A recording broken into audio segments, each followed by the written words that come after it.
Is being free-minded a state about thinking about yourself or about thinking about the world? Well, it's probably both. Welcome to Free Media, Free Minds tonight here on Cape Town TV with me, your host Chelsea Noah Ogilvy, and we're asking one simple question: is TV dead? So most nights we sit in front of the TV watching soapies with our families, but as people move out of their family homes, they tend to go towards more cheaper streaming platforms like Netflix, Hulu and Showmax.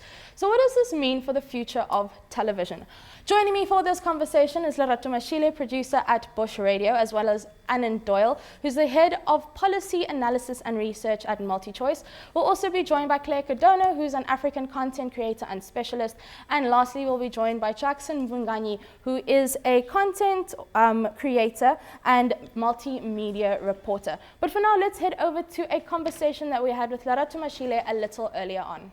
And joining me in studio is Lerato Mashile from Bush Radio. Welcome. Hey, how are you? I'm good. How are you? I'm awesome, man. Fantastic. I'm awesome. We're going to have a very interesting chat today. I am. I'm excited, Cool. especially with regards to TV. Yeah, because you're a radio person. Yes, We're I actually am. both radio people. Yay! All right, cool. So let's get started. When did TV hit or African shores mainstream? Like, okay, we're all watching TV now.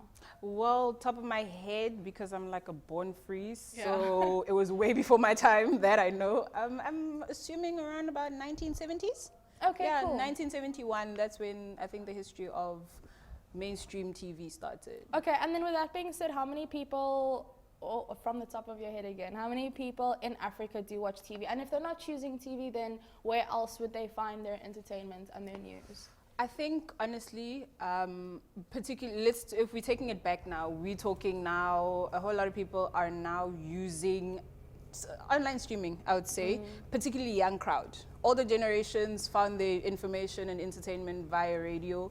I grew up, the love for radio actually began with my dad, because every single morning it was always music. That's actually how he woke us up, and I knew that. Back home, when I was with my gran, everybody knew that as soon as my gran opened the radio, then it was a case of, it's time to wake up, it's time to clean, you know, you have to wake up. There's no way that you can sleep while the radio's on. Oh no, oh my gosh, but I think that's where a lot of people are using, especially with young people now. Okay. Online streaming is more of a hip thing, as much as I'm a radio person. Okay, so then let's get into radio a little bit. Okay. Where do we see radio in a few years from now? Oh, well, for now, I think streaming is taking a huge platform in terms of how we get our content. For radio as well? Yeah, I think radio is very, very big in terms of online streaming. But at the same time, it's also a case of us being able to access it quickly. You know, most of the time, we're very selective. We don't have time to be spending the whole day on radio and TV. So the mere fact that we have online streaming services where we can just be like, listen, today I don't feel like doing anything, I just want to binge, instead of having to wait a whole week to find out what's happening on all your favorite shows. Now we can just be like, listen, I have Saturday off, let me just binge everything. So I think that's where radio and TV is actually taking a platform. Okay, but then Lerato, how accessible are streaming platforms in terms of TV and radio? How accessible on the African continent? How accessible is it? It's not exactly, because when we're talking about streaming, we're talking about data costs. Like, we know this data struggle. The first thing that you ask for in a restaurant is, what's your Wi-Fi password? Like, there is no way you can go into a restaurant and be like, listen, data services, we need to organize that. But at the same time, we need to also understand that not everybody has access to TV.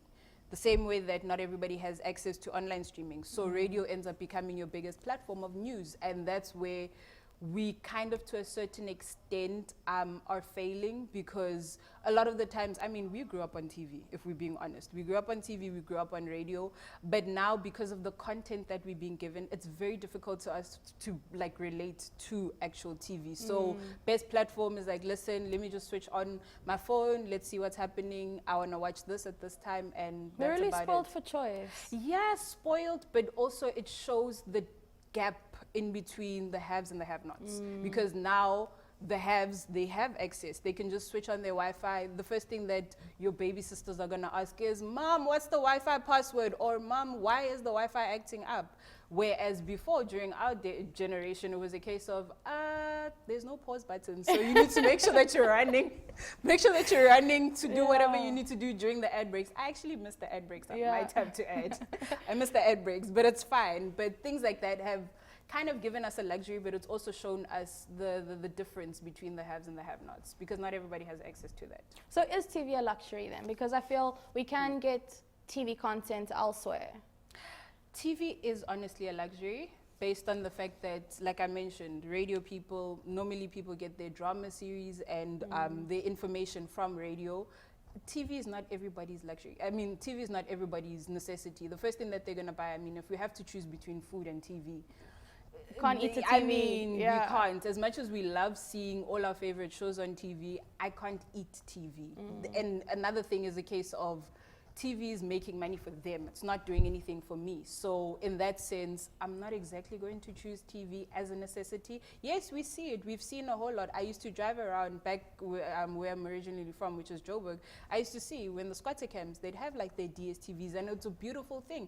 But at the same time, you're just like, where do the priorities lie in terms of, I can't eat TV, but I still want to be clued up on everything. So it's just a case of each to their own. And also I think that when we look at, for example, like you said, squatter camps with DSTV dishes, I think that people realize that what I call government TV isn't enough to pull, you know, information from.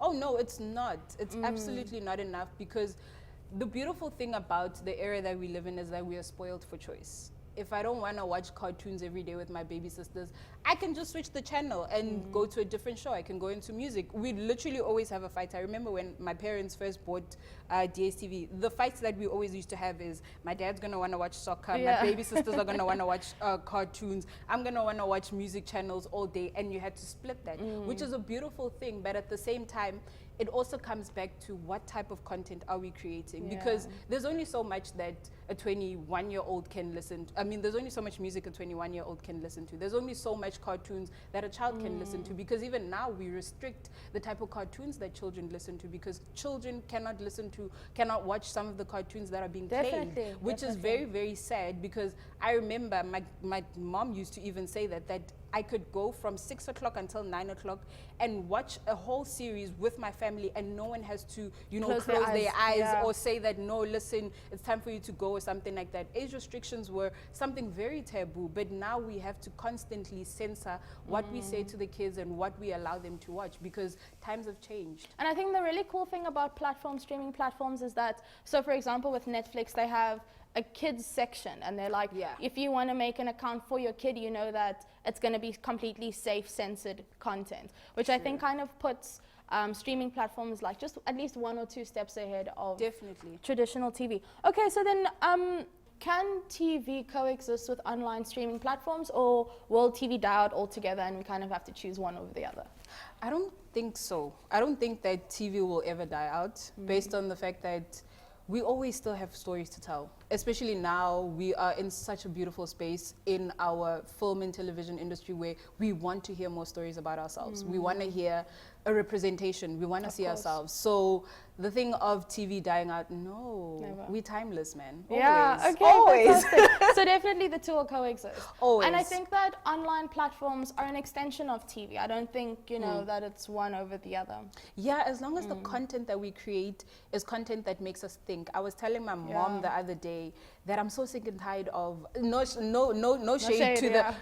to the dating sites and the dating programs and stuff like that, but we're living in a time where there's huge unemployment rates. There are young people that are still fighting for a space to just have their voices heard. And if we create content that actually says that, listen, I hear you, I see you, always. Because representation matters. It always does. It matters. Always. All right, so we have head into your homes. We've left the studio and we've gone into your homes, and we've asked you at home, what do you think? Is TV dead? Let's hear what you've got to say. The question is television dead? So what you first have to determine is, what is television today, right? Television back in the olden days and today is two totally different stuff. Where you go with television before was all based on like your game shows and on sitcoms and that. And now today you have something known as Netflix and Showmax, which is totally new online platforms, and which is also used for TV. So I think if we speak about TV as a medium itself, I don't think that television itself is dead, because we still do have the sitcoms being generated, we still have the game shows being created. But if where TV is also then used as a display form to show content like Netflix and Showmax and like short episodic stuff, telenovelas that are created for it.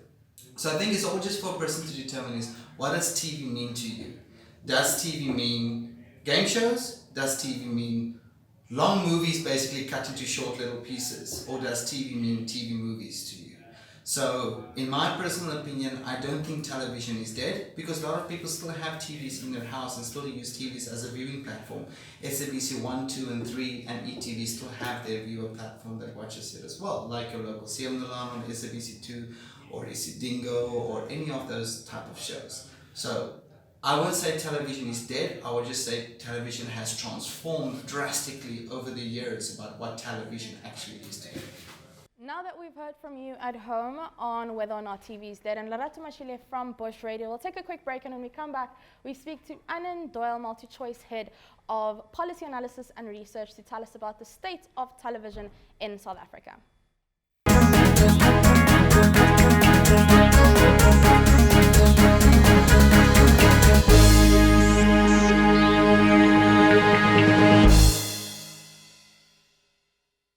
Welcome back from the ad break. We are chatting, is TV dead? And joining me in studio is Annan Doyle, multi-choice head of policy analysis and research. Welcome to it. Thank you. Yeah, this isn't your first time on the show. No, Yeah, it's so second time. welcome back. I should be Thank saying you. welcome back many seasons ago. But today we are speaking whether or not TV is dead. And I think a good place to start is looking into how South Africans consume television. So if we look at that, do we consume a lot of television? Do we consume soapies more than documentaries? What do our consumer behavior, what does it look like? Look, I think South Africans still consume a lot of television. We have about 14.4 million TV households in South Africa, which means an audience of around 38 million that tune in. Free-to-air still makes up the biggest portion of viewership.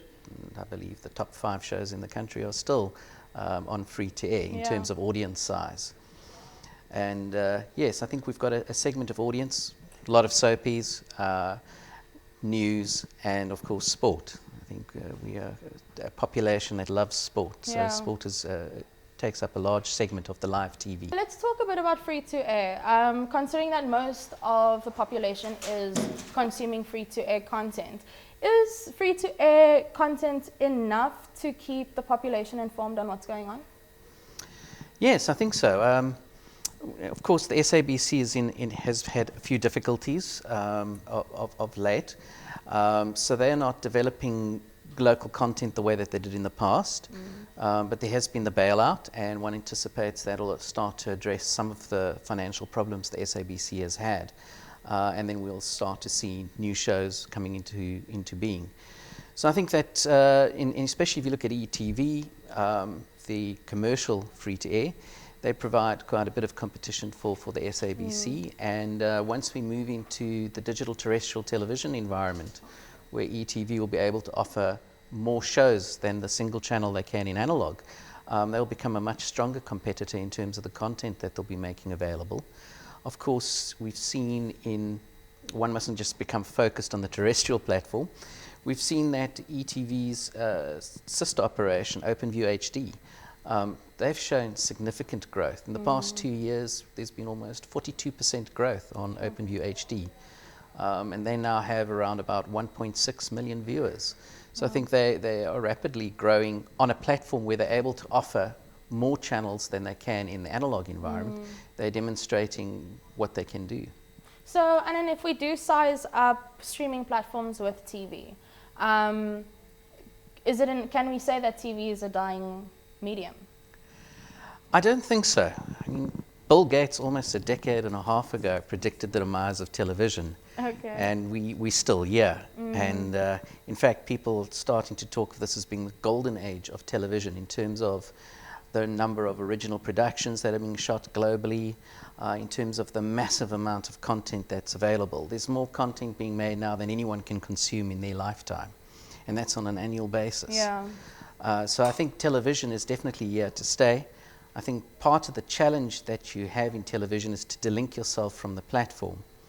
And there's what we can talk of television being the TV set as a platform of delivery, but we can also talk of television as being the content, a specific type of content that gets delivered to viewers, and that is platform agnostic, it's device agnostic, and I think we're seeing incredible growth there. Okay, so if we do look at streaming platforms and the type of content that we find on streaming platforms, I know that I'm not going to find the news on Netflix. And I'm not going to find the sports, the game that just happened this week, and I'm not going to find that on Netflix either. So that does, in that sense, does traditional SABC, ETV, free-to-air platforms give platforms like Netflix a little bit of competition in that sense? In that sense, and I think the key word is yet. Yeah. So it's not on Netflix yet, and when they've been asked that question, I think they've been kind of responding, our focus is on our original content and that. So that doesn't mean that in a few years' time they won't think they want to move into that. And we've seen in other areas a number of the over-the-top, the OTT players, we're seeing a number of them are buying up content. So you're seeing in the UK, Wimbledon sport being bought up by OTT players. We're seeing in the US the same trend happening. So while Netflix might not be doing it, other OTT players do see it as a way of generating revenue. MultiChoice didn't do it in South Africa, but there's been examples in the United States where you've had a key boxing match that has been streamed live on a pay-per-view basis. Whereas the same match or boxing event was shown here on MultiChoice as just part of your general subscription. But I think it starts to highlight how sport, in the long run, you'll probably find events that will be available exclusively only on over the top, which I think is probably the way to go. If you want to drive any platform, you have to have some form of exclusive content. Okay, and then let's go back a bit to the SABC bailout, if you will. Will it be enough to save the SABC?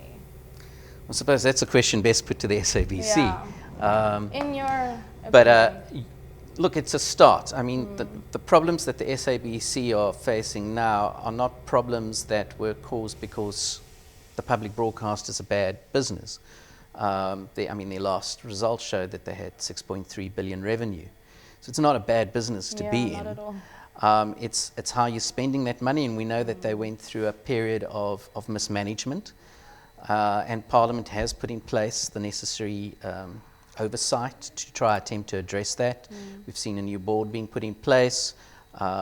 We've seen changes in the CEO and CEO positions. So I think, and we've also seen a turnaround strategy that's also been mentioned quite a bit in the press.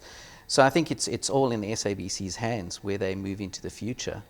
Okay, so then moving away from the SABC, I don't know if we are moving away, but if we are going to speak about TV licenses and the payments of TV licenses, how has that contributed towards the situation that the SABC is in at the moment?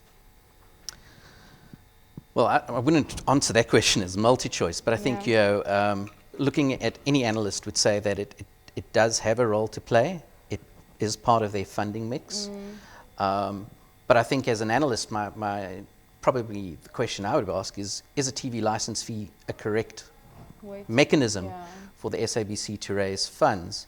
And I think globally, if you look at it, a number of countries have moved away from it because it's not a good way of collecting the funds.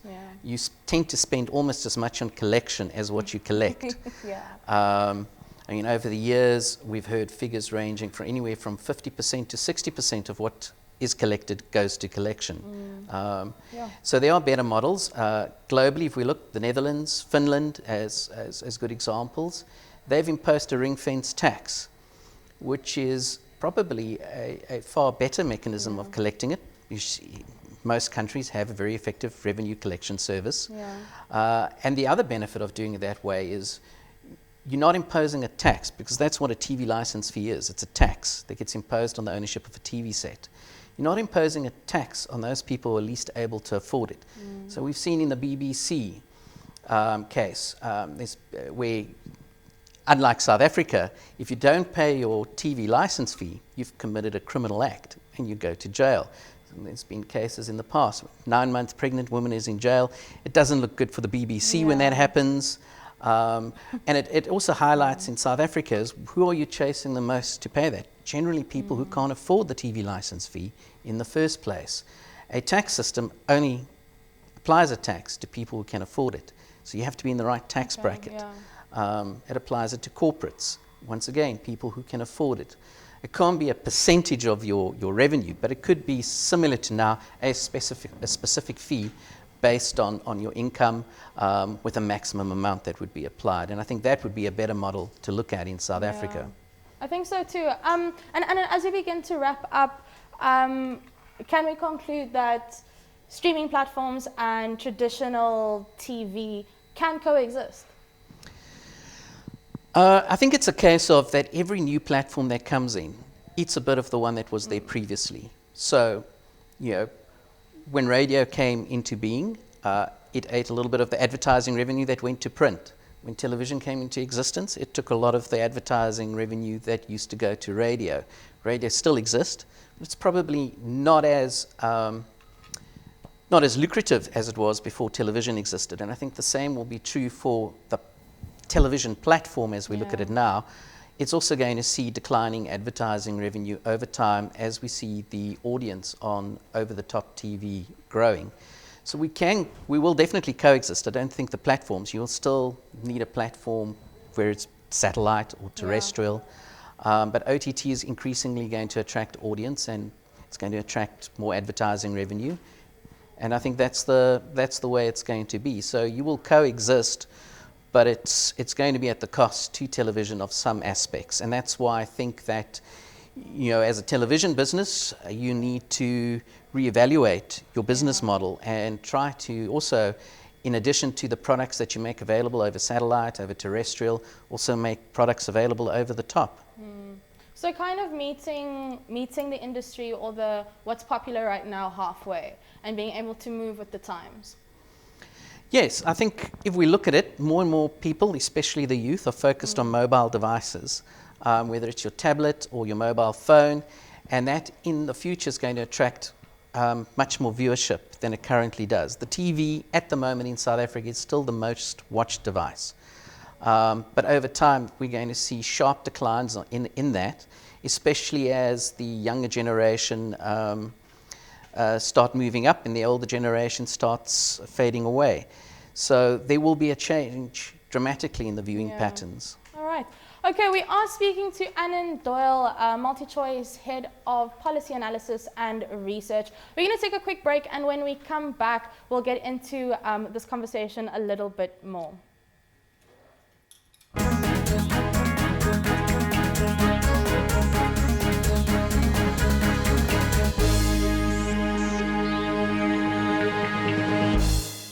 Welcome back from the ad break. We did just have a chat with Anand Doyle, MultiChoice Head of Policy Analysis and Research at MultiChoice. So in a little bit, we'll head over to America to chat to Jackson Mvunganyi, who is a producer and broadcaster. So he is the host of both Upfront and Red Carpet, and both shows air on Voice of America each week. Let's hear what he's got to say.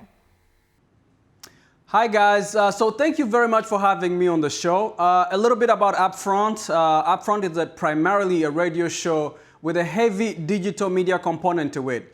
On the show, we seek to provide a platform to millions of young African youth, students, young adults, and anyone interested in the diversity of our subjects that we cover, basically to engage in conversations and debates on some of the most pressing issues that they face on the continent. And these issues are not limited to any one single topic, and we range from entrepreneurship, access to technology, culture, changing the narrative of the continent, education, and many others. So our digital products are available online mostly. We do feature on VOA TV as a segment, but we have a heavy presence online, and that's where we know that our audience will be able to easily access the show when they want it.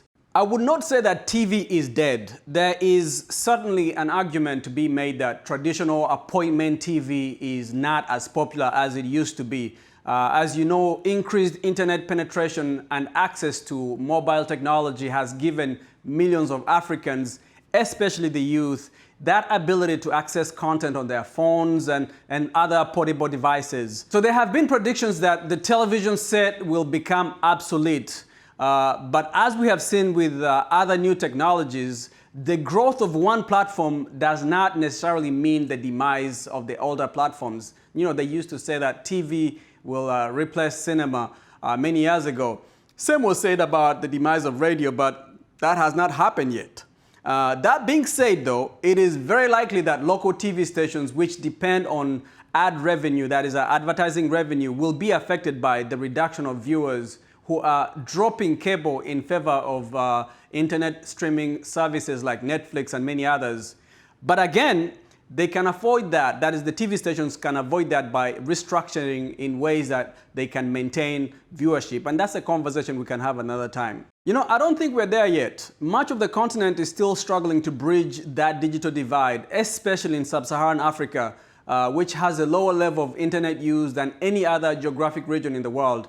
I saw statistics saying that only 40% of the population on the continent has access to the internet. When you compare that with other regions or countries around the world where the figure is over 80%, we can say that there is a long road ahead of us. But we've made considerable progress, and I have no doubt that we'll catch up with the rest of the world. So, is TV generational? Well, I have not seen any specific data that supports that theory. I did read an article that said that the number of millennials who watch TV has declined. I have not seen any data that quantifies that number of people who watch online versus those who sit at home to watch the traditional TV sets. I do know that I personally I spend less time in front of a TV set, even though I consume more visual media than at any point in my life. Most of the visual content that I consume is online, but I do watch TV in the evening to catch up with a game or with news. But, you know, is it generational? Is older people watching more TV than younger people? That data, that research, I have not seen yet. It might be out there, but I did not see it yet. Now, that would depend on the region. In the US, most areas have a community TV station. In Africa, I don't think we do. Maybe in more developed countries like South Africa.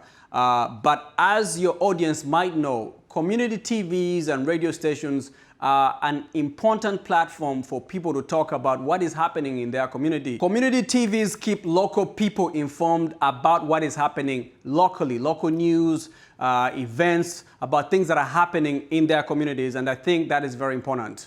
I do agree that local media should, as one of its primary missions, be a platform for dialogue, especially on important issues such as human rights, social justice, governance, democracy, culture, and many others.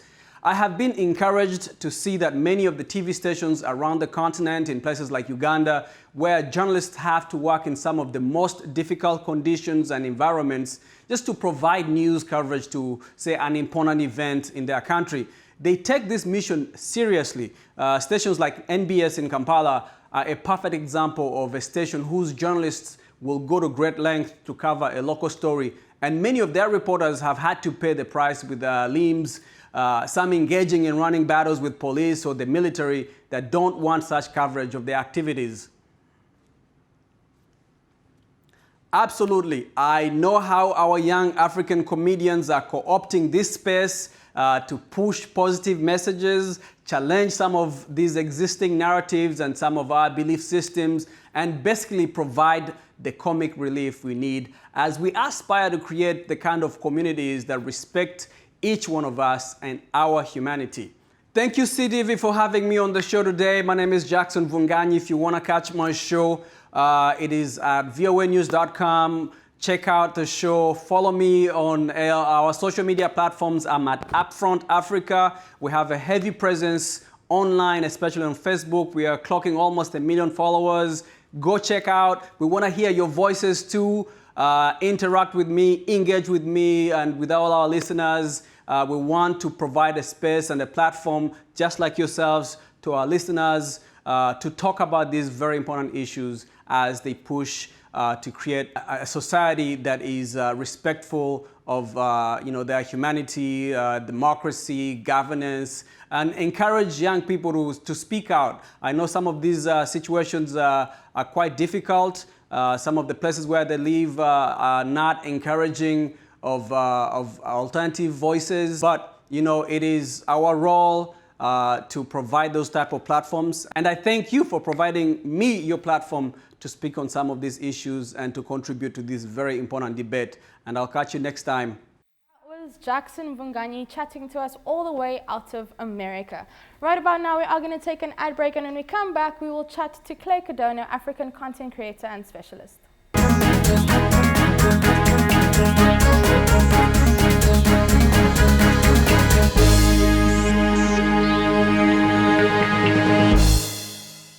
Welcome back from the ad break. If you have just joined us, you are watching Free Media, Free Minds, and we are speaking about the death or apparent death of television. So right about now, we will have a conversation with Claire Cardona speaking to us about the state of television on the African continent. Hello, my name is Claire Candola. I run a content consultancy. We are based in London with people in Johannesburg and Amsterdam in the US. We do a lot of work within the sub-Saharan region. We undertake research directly with audiences. We work at government level and at TV platform level, also with content providers and channels to help them develop content services that are both commercially viable, but also, more importantly, will attract and retain audiences. When we look at the kind of content that people in Africa are watching, it is as wide and varied as anywhere in the world. It is to some degree related to the profile, who you are, what your demographic is. We see Netflix content, international content appealing to a certain echelon that travel a lot and that are interested in English language and international content. But we also see that some genres are universal across different demographics, genres such as music, movies, and soaps.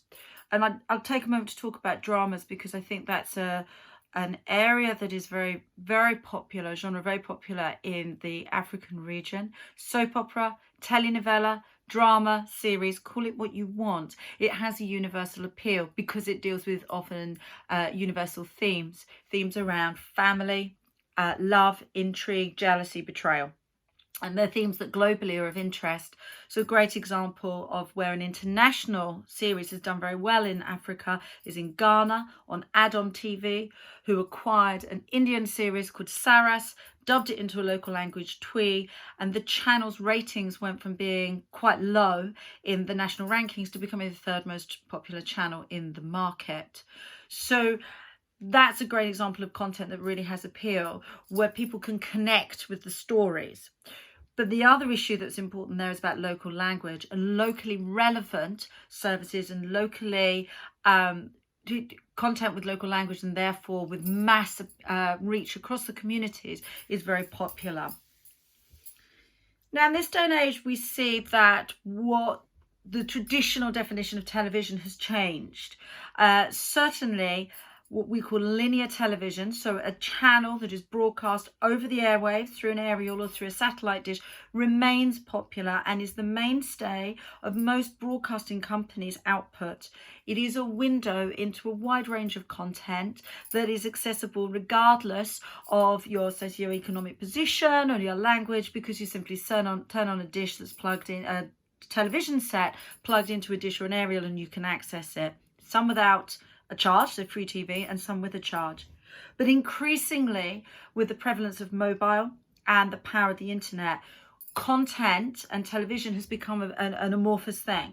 We have video on demand content that you can go and pick and choose that video when you want to watch it through a similar setup to a TV channel. So we've got an aggregator. Showmax in the African region is a great example of that. Or it may be that your channel, SABC, is also providing an on-demand option, much as BBC iPlayer does in the UK. But increasingly, we're also seeing individuals and small groups taking control and producing their own output. That might be short films, or what we call UGC, user-generated content that they produce and put out over YouTube or other ways, or it could be short-form content on platforms such as TikTok. That was Claire Cardona chatting to us about her work and the state of television in Africa. So right about now, we will head over to our community notice board for this week.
And that right there is how we wrap up the show for this week. Thank you so much to my guests, Lerato Mashile, as well as Anand Doyle. Thank you to Jackson Vunganyi, and thank you to Claire Cardona for joining us on this episode, asking, is TV dead? So you can continue the conversation on Instagram at freemedia.freeminds or on Facebook at freemediafreeminds. From me, Chelsea Noah Ogilvie, good night.